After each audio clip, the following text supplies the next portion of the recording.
नमस्कार बच्चों, कैसे हैं आप सब। आशा करती हूँ आप सभी अच्छे होंगे, स्वस्थ होंगे, खुश होंगे और अपनी पढ़ाई भी अच्छे से कर रहे होंगे। तो जैसा कि आप सभी जानते हैं, मैं हूँ आपकी हिंदी की अध्यापिका और मैं स्वागत करती हूँ आप सभी का आईसीटी वर्चुअल क्लासरूम में। और आज हम यहाँ पर एकत्रित हुए हैं पढ़ने के लिए क्लास 10th की हिंदी। क्लास 10th की हिंदी में हम पढ़ रहे थे अपने लास्ट सेशन में हमारी चित्र पाठ्य पुस्तिका भाग 2 का चैप्टर लखनवी अंदाज, जिसके लेखक हैं यशपाल जी।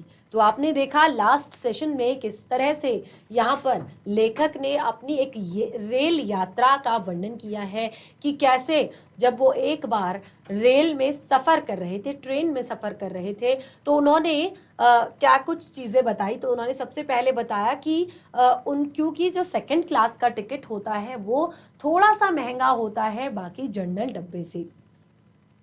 तो लेखक यहाँ पर ये सोचकर कि उनको एक नई कहानी लिखनी है, एक नई कहानी की शुरुआत करनी है और उसको सोचकर लिखने के लिए एक एकांत वाली जगह चाहिए, तो उसके लिए उन्होंने सेकंड क्लास का ही टिकट ले लिया। लेकिन जो चीज़ सोचकर वो वहाँ पर गए हुए थे कि वो डब्बा खाली होगा यहाँ पर, यानी कि कोई भी व्यक्ति नहीं होगा और वो आराम से जाकर अपनी कहानी के बारे में सोच सकते हैं, लेकिन ऐसा नहीं हुआ।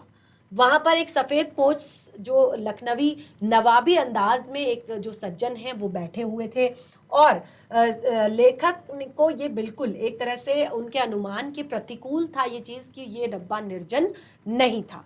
लेकिन जब लेखक ने डब्बे में एंटर किया तो जब उन्होंने नवाब साहब को देख लिया तो उन्होंने एक चीज़ और नोटिस की। वहाँ पर उन्होंने देखा कि नवाब साहब के फेस पर कोई भी एक्सप्रेशन नहीं था, बल्कि असंतोष साफ साफ दिखाई दे रहा था। यानी कि जो एक तरह से वो भी शायद यही चाहते थे कि वो एक निर्जन खाली डब्बे में सफ़र करें। तो नवाब साहब ने भी बिल्कुल भी लेखक के साथ संगति के लिए उत्साह नहीं दिखाया और लेखक कहते हैं मैंने भी कोई ऐसा एक्साइटमेंट नहीं दिखाई और अपने आत्मसम्मान के लिए मैंने भी उनसे नज़रें चुराकर उनके सामने जाकर बैठ गया। ठीक है, तो यहाँ पर अब लेखक कहते हैं कि खाली बैठकर कल्पना करने की मेरी पुरानी आदत है। तो लेखक अब कल्पना करने लगे कि यहाँ आखिर नवाब साहब जब लेखक एंटर हुए तो क्यों वो इतने असंतोष हो गए, एक तरह से क्यों वो संकुचित हो गए, क्यों वो परेशान हो गए। और एक चीज़ उन्होंने और देखी थी कि नवाब साहब ने सामने पर दो तौलिए पर दो बहुत ही सुंदर साफ सुथरे ताजे खीरे रखे हुए थे। तो शायद लेखक कहते हैं कि शायद उन्होंने ये सोचकर वो परेशान हो गए कि वो एक नवाब के लिए ये अपदार्थ चीज़ को कैसे वो ये इसको ग्रहण कर सकते हैं किसी के सामने। तो लेखक कहते हैं कि अचानक फिर उनसे नवाब साहब ने आग्रह किया कि आप खीरा खाएंगे। तो लेखक कहते हैं कि हमने बिल्कुल मना कर दिया, क्योंकि ये सहसा भाव परिवर्तन था। यानी कि नवाब साहब ने बिल्कुल एकदम से पूछ लिया। देखिए, एकदम से जब कोई पूछता है तो हम सोच विचार नहीं करते, और ख़ास तौर पर उस व्यक्ति से जो हमसे बात ना कर रहा हो, जिसके साथ हम हंस बोल ना रहे हों, तो उसकी बात को हम इतनी जल्दी से स्वीकार नहीं करते हैं। तो बिल्कुल यही हुआ। लेकिन अब नवाब साहब ने जब खीरे के लिए पूछ लिया तो उन्होंने फिर से एक बार बाहर खिड़की की तरफ देखा और अब उन्होंने खीरे को धोकर काट कर धोकर छिलकर काट कर तौलिए के ऊपर बहुत अच्छे से सजा दिया। और जिस तरह लखनऊ रेलवे स्टेशन पर जो नमक और जीरा मिलता है, साथ ही मिर्च की पाकें मिलती हैं, वो उन्होंने उस पर बुरक दी। और वो जो खीरे थे वो बहुत ही ज़्यादा रसीले लग रहे थे, बहुत ही ज़्यादा प्यारे लग रहे थे। और लेखक कहते हैं कि फिर से नवाब साहब ने उनसे पूछा कि एक तरह से फिर से नवाब साहब ने उनसे पूछा उसके लिए कि काबिला एक तरह से नवाब साहब ने फिर से पूछा और कहा वल्लाह शौक फरमाइए, यानी कि प्लीज ले लीजिए। तो लेखक कहते हैं कि मेरे मुंह में बहुत पानी आ रहा था, क्योंकि वो जो रस से प्लावित हो रहे थे, वो जो खीरे थे एकदम फ्रेश थे, ताजे थे, ऊपर से नमक और मिर्च लगी हुई थी। लेकिन अपने आत्मसम्मान को बचाने के लिए, क्योंकि जो एक बार कमिटमेंट कर दी उससे पीछे नहीं हटना है, पहले बोल दिया नहीं चाहिए, नहीं खाना है, तो उसके बाद उन्होंने फिर से कहा कि अब मेरा आत्मसम्मान पहले है, तो उन्होंने फिर से अपने आत्मसम्मान को निभाना ही उचित समझा और कह दिया शुक्रिया, इस वक्त तलब महसूस नहीं हो रही है, यानी कि इस वक्त खाने का मन नहीं कर रहा है और पेट भी ठीक नहीं है। तो इस तरह से हमने लास्ट सेशन में अपना इतना जो चैप्टर है वो डिस्कस कर लिया था। अब हम अपने चैप्टर को आगे कंटिन्यू करने वाले हैं।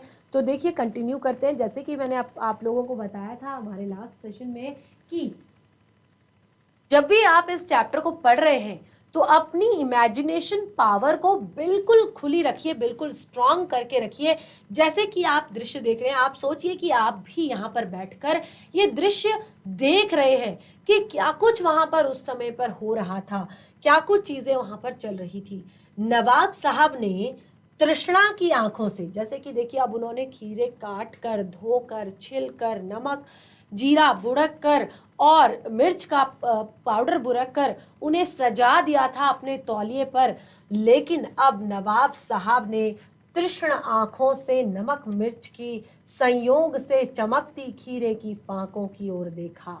यानी कि नवाब साहब ने क्या किया, नवाब साहब ने तृष्ण आंखों से, होता है ना तृष्णा, इच्छा ऐसे की, और कितना टेस्टी है ये, कितना सॉफ्ट है, कितना यमी है, कितना एक तरह से जूसी है। तो ये सोचकर ही उनकी आंखों में वो तृष्णा दिख रही थी और उन्होंने नमक मिर्च के संयोग से चमकती खीरे की फांकों की ओर देखा और खिड़की के बाहर देखकर दीर्घ निश्वास लिया। खिड़की के बाहर देखा, पहले उन्होंने उस खीरे को देखा, फिर खिड़की से बाहर देखा, फिर उस खीरे की फांक को उठाकर अपने होठों तक लेकर गए। आप देख सकते हैं खीरे की फांक को उठाया, अपने होठों तक लेकर गए और फांक को सूंघा, फांक को सूंघा, स्वाद के आनंद में पलकें मूंद ली उन्होंने। बिल्कुल, क्योंकि देखिए आप सोचिए कितना लजीज लग रहा होगा वो खीरा, ठंडा ठंडा, बिल्कुल उस पर नमक रखा हुआ है, एकदम पानी उसमें से रस निकल रहा है। तो खीरे की खुशबू ही देखिए कितनी प्यारी होती है और ऊपर से उसमें जीरे का नमक तो बहुत ही टेस्टी। तो उन्होंने उठाया और अपनी नाक के पास ले गए और रसा स्वादन में इस तरह से उन्होंने अपना एक तरह से रस लिया, उसका आनंद लिया और अपनी स्वाद के आनंद में पलकें मूंद ली। ऐसे ऐसे स्वाद अंदर लिया और उसके आनंद में पलकें मूंद ली,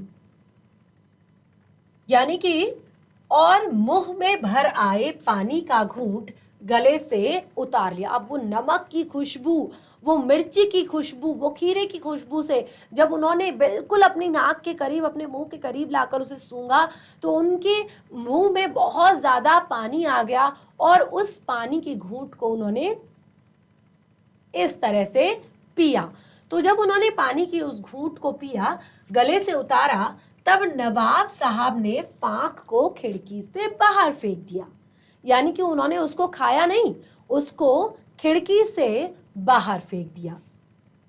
नवाब साहब खीरे की फांकों को नाक के पास ले जाकर वासना से रसा स्वादन कर खिड़की से बाहर फेंकते रहे। यानी कि नवाब साहब ने एक एक करके, 2 खीरे थे तो कम से कम 7 से 8 फांके जरूर रही होंगी खीरे की, तो एक एक करके उन्होंने फिर से सारे खीरे की फांकों को उठाया बिल्कुल और उसी तरह से स्मेल किया और उसको, उसका जो रस, पानी जो उनके मुंह में आया उससे उसको अंदर घुटक कर उसके बाद खीरे को खिड़की से बाहर फेंक दिया। तो इस तरह से वो एक के बाद इस तरह से करने लगे। सारे खीरे जो हैं उन्होंने खिड़की से बाहर फेंक दिए।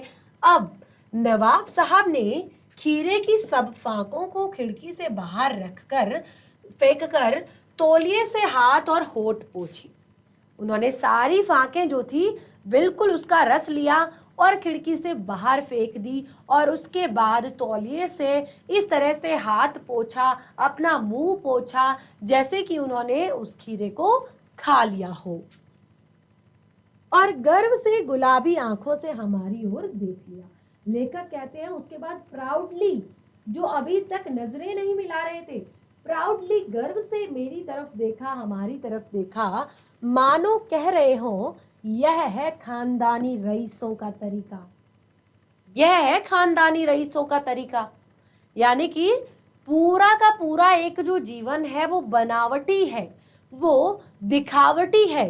तो एक तरह से नवाब साहब खीरे की तैयारी और इस्तेमाल से थक कर लेट गए, और अब नवाब साहब बिल्कुल ऐसे लेटे जैसे वो खीरे की तैयारी करके, खीरे की तैयारी यानी कि जैसे सबसे पहले उन्होंने खीरे को धोया, उसके बाद उसके जो सिरे थे दोनों तरफ से उनको काटा, उसके बाद उसको इस तरह से घिस कर उसमें से झाग निकाला, उसके बाद उसको इत्मीनान से छिला और उसके बाद उसकी फांकें करके अपने तौलिए पर सजाया।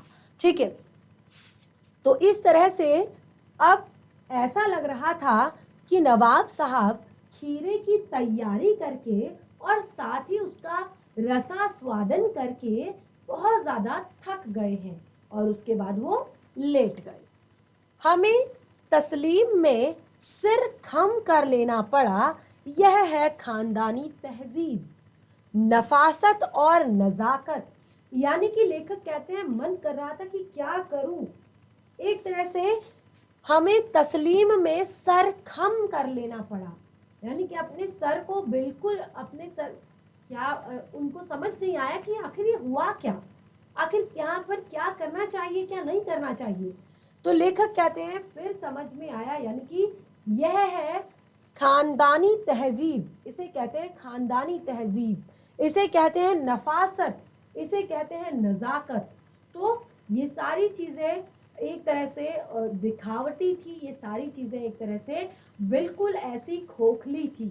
तो यहाँ पर लेखक कहते हैं हम गौर कर रहे थे, हम गौर कर रहे थे खीरा इस्तेमाल करने के इस तरीके को, खीरे की सुगंध और स्वाद की कल्पना से संतुष्ट होने की सूक्ष्म, नफीस या एब्स्ट्रैक्ट तरीका जरूर कहा जा सकता है।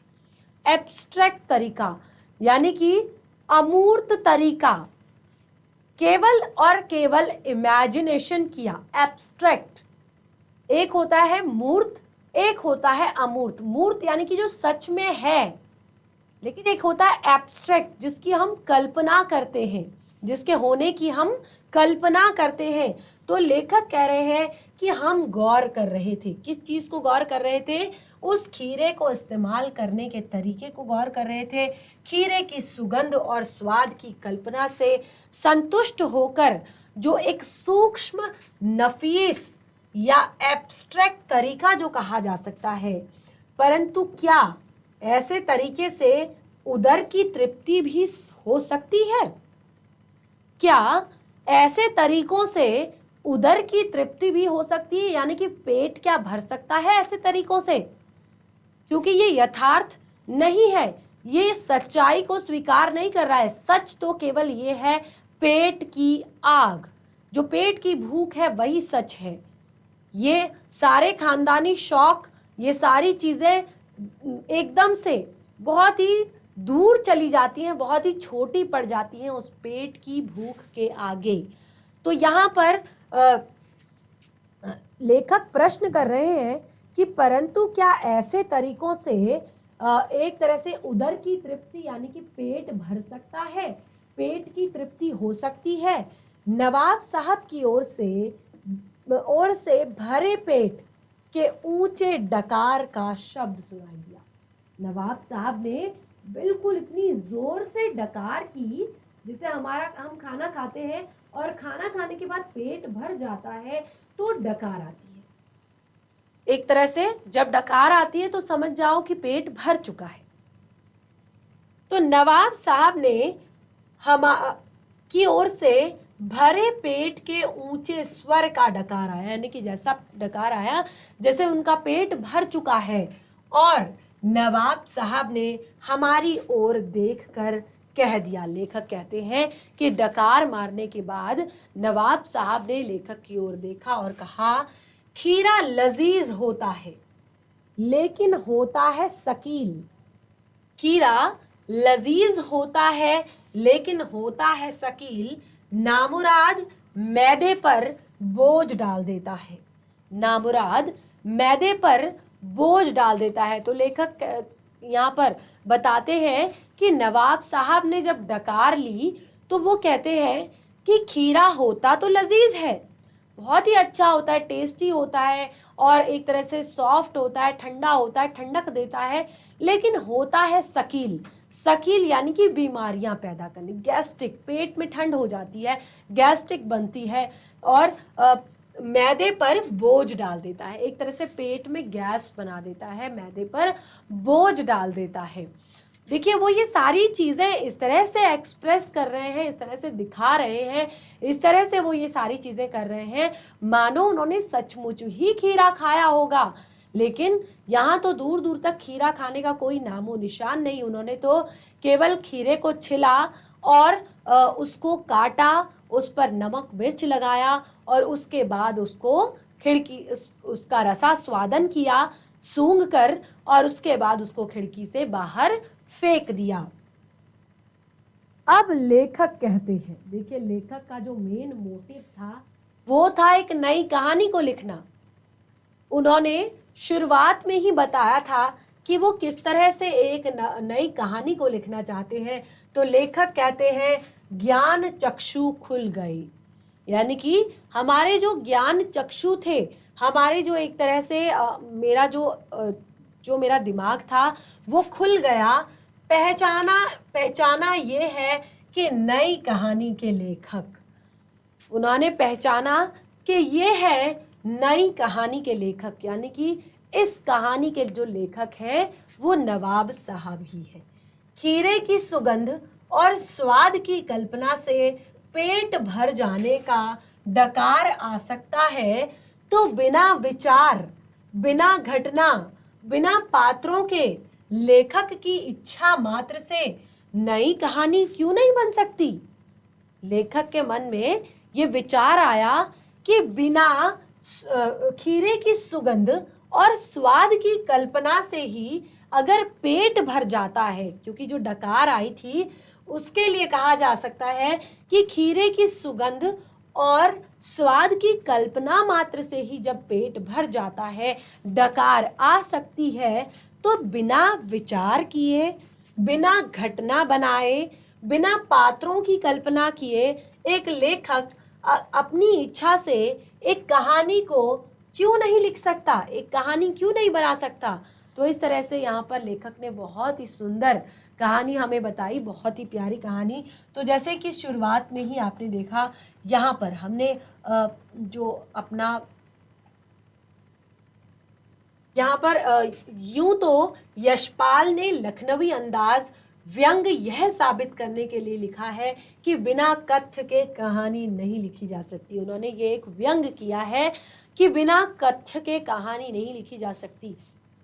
उन्होंने इसको साबित करने के लिए लिखा था कि बिना किसी कथ्य के कहानी नहीं लिखी जा सकती। लेकिन क्या हुआ, एक स्वतंत्र रचना के रूप में इस रचना को पढ़ा जा सकता है। एक स्वतंत्र रचना, ना तो कोई कहानी है, ना ही कोई पात्र है, ना ही कोई घटना है।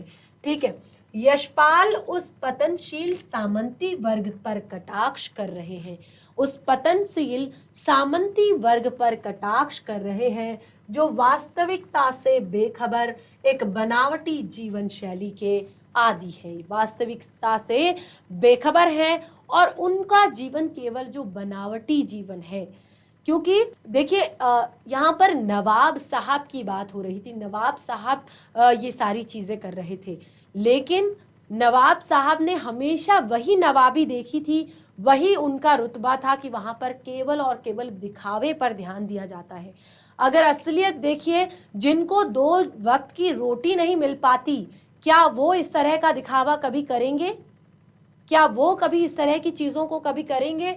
तो यहाँ पर लेखक कहते हैं कि उन्होंने पतनशील सामंती वर्ग पर कटाक्ष करते हुए, जो कि वास्तविकता से बेखबर है, सच जो जीवन का है उससे बेखबर है, एक बनावटी जीवन शैली के आदी हो चुके हैं, उनको लत लग चुकी है उस बनावटी जीवन शैली की, उस दिखावे से भरी जीवन शैली की। कहना न होगा कि आज के समय में भी ऐसी परजीवी संस्कृति को देखा जा सकता है। आज के समय में भी ऐसी परजीवी संस्कृति यानी कि जो दूसरों पर डिपेंड हो, दूसरों पर निर्भर हो, दूसरों का अनुसरण करती हो, तो साफ तौर पर आज के टाइम में दिखाई देता है कि किस तरह से हम पश्चिमी सभ्यता का अनुसरण कर रहे हैं, किस तरह से हम उन्हें फॉलो कर रहे हैं, किस तरह से हमारा समाज जो है हमारा वो एक तरह से दिखावे की जिंदगी अब ज्यादा जीने लगा है, दिखावा हमारे समाज में ज्यादा बढ़ गया है। अब पाठ से जुड़े हुए प्रश्न उत्तर यहाँ पर डिस्कस कर लेते हैं। देखिए चैप्टर हमारा कंप्लीट हो चुका है।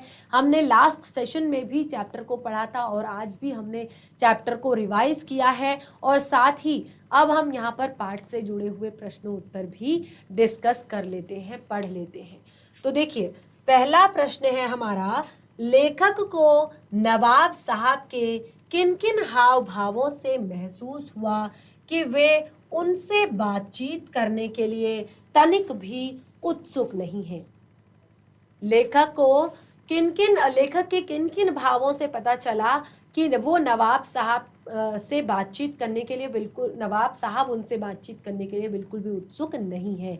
तो लेखक कहते हैं कि जैसे ही वो उस बर्थ पर चढ़े तो तभी उनके चेहरे पर एक असंतोष का भाव साफ दिख रहा था, और शायद वो असंतोष का जो भाव था वो इसीलिए आया हुआ था कि उन्होंने ये कल्पना नहीं की थी कि इस बर्थ पर कोई और भी आ जाएगा।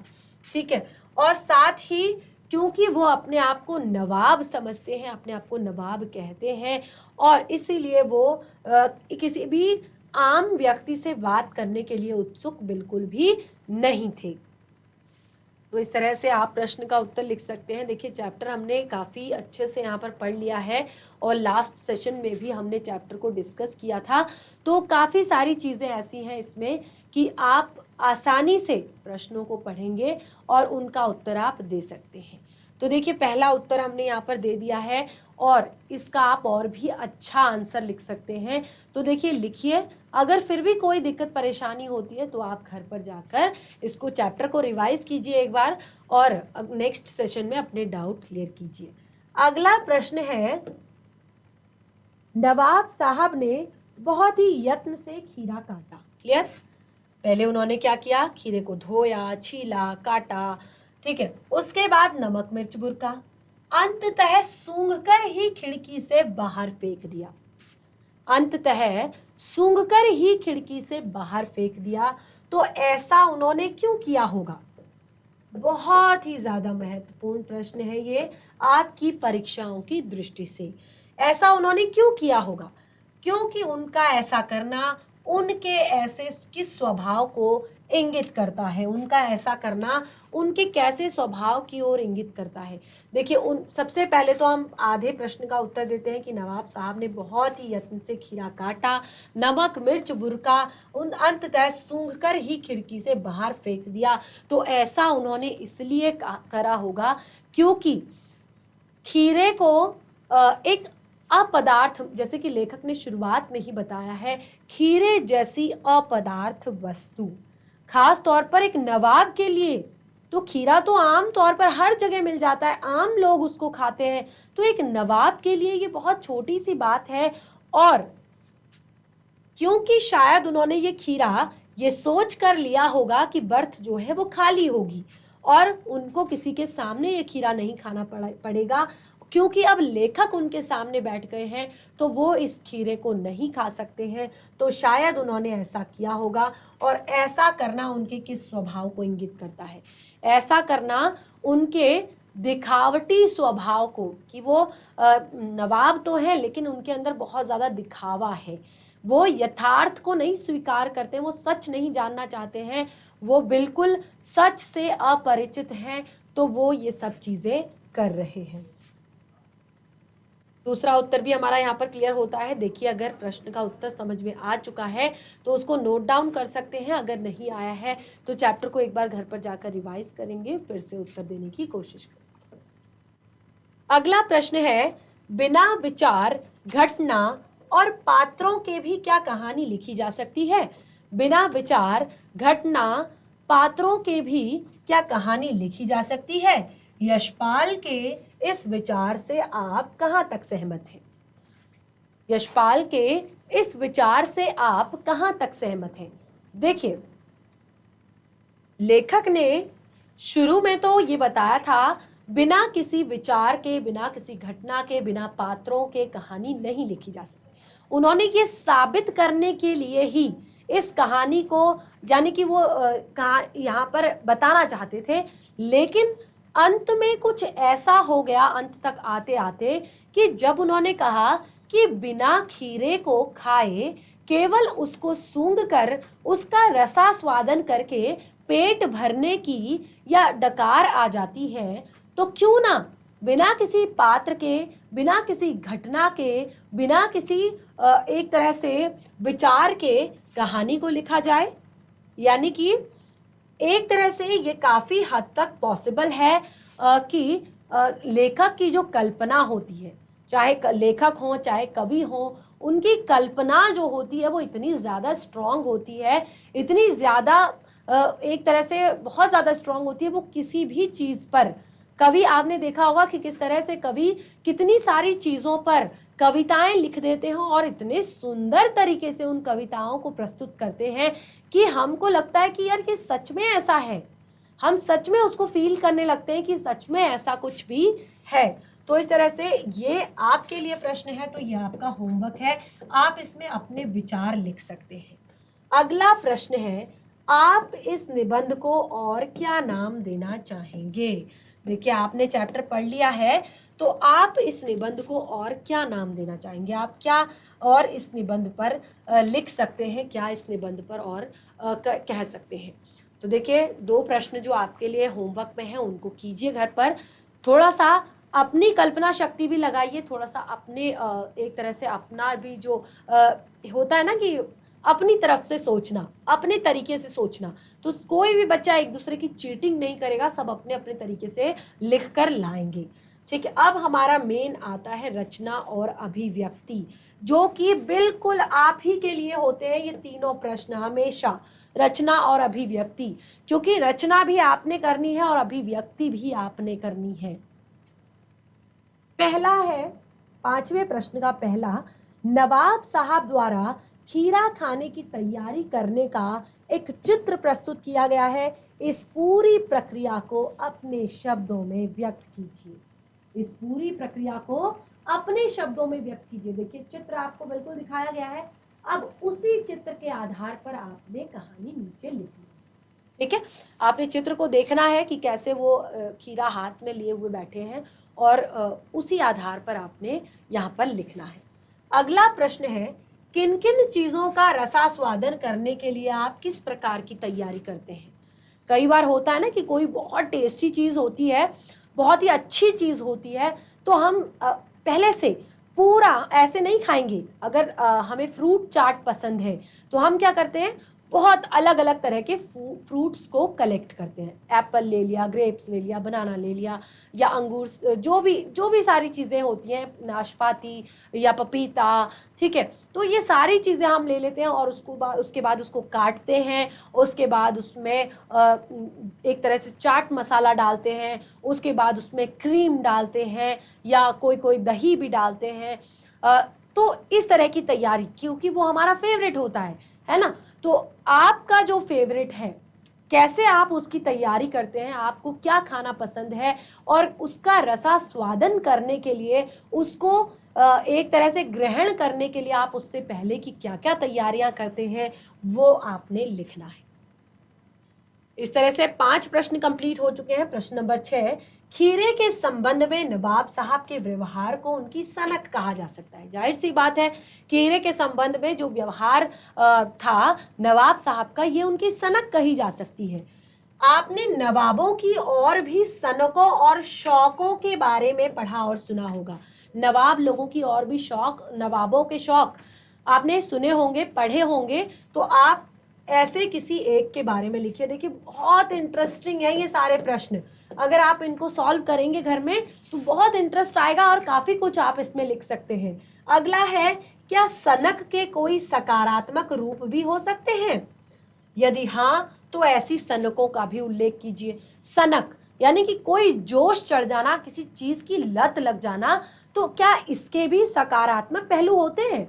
तो अगर हैं तो वो भी आपने लिखने हैं। तो सारे देखिए बहुत ही इजी और बहुत ही इंटरेस्टिंग प्रश्न हमारे यहाँ पर हैं, और देखिए ये आपने करने हैं होमवर्क में। तो इस तरह से हमारा ये पूरा चैप्टर आज यहाँ पर कंप्लीट हो चुका है। मैं आशा करती हूँ कि आपको चैप्टर समझ में आया होगा, क्योंकि जिन बच्चों ने लास्ट सेशन में नहीं पढ़ा होगा, आज उनका पूरा रिवीजन होने के साथ साथ पाठ पूरा कंप्लीट साथ में हो चुका है। तो इस तरह से हम आज का ये सेशन यहीं पे समाप्त करते हैं। मिलेंगे नेक्स्ट सेशन में एक नए पाठ के साथ। तब तक के लिए धन्यवाद। आपका दिन शुभ हो।